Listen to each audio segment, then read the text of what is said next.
un hôtel pour les il s'agit de l'église. Frère Branham dit, si tout ce que Dieu exige d'un pécheur, c'est d'être membre d'une église,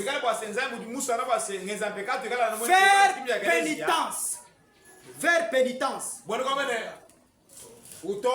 être membre d'une église. Dieu serait injuste d'avoir accepté Abel et rejeté Caïn. Chacun d'eux avait une église. Amen. Si tout ce que Dieu a besoin pour que tu ailles au ciel, que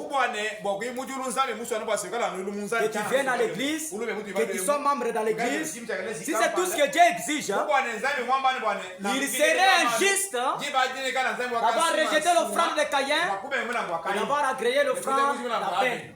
Pourquoi? Tous deux étaient des adorateurs. D'ailleurs, allez voir. Amen. Caïn était très religieux plus que Abel. D'ailleurs, il a construit son hôtel. Cela avait l'air vraiment qui attirait. Lorsqu'on regardait l'offrande de Caïn, si quelqu'un passait par là avec les charnels et qu'il voyait les deux hôtels, l'homme charnel dira, c'est Caïn qui sera accepté, c'est Caïn qui sera accepté par Dieu. Dieu va agréer Caïn. Mais ce n'est pas ça ce que Dieu a vu. Dieu n'a pas vu la beauté. Dieu n'a pas vu les œuvres, les bonnes œuvres que Caïn pratiquait. Mais Dieu, ses yeux étaient fixés quelque part. Vous savez là où il a regardé, il a agréé l'offrande d'Abel.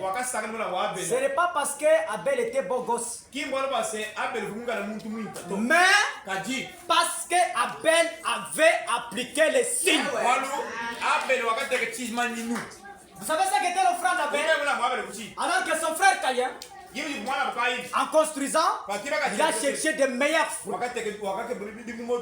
Ce n'est pas des fruits dont on nous dessine dans les journaux. Il y avait de mauvais fruits comme ça, des fruits médiocres. Non, il a cherché de meilleurs fruits.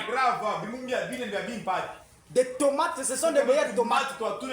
Il a cherché des meilleures fleurs. Il a très bien embouteillé son hôtel.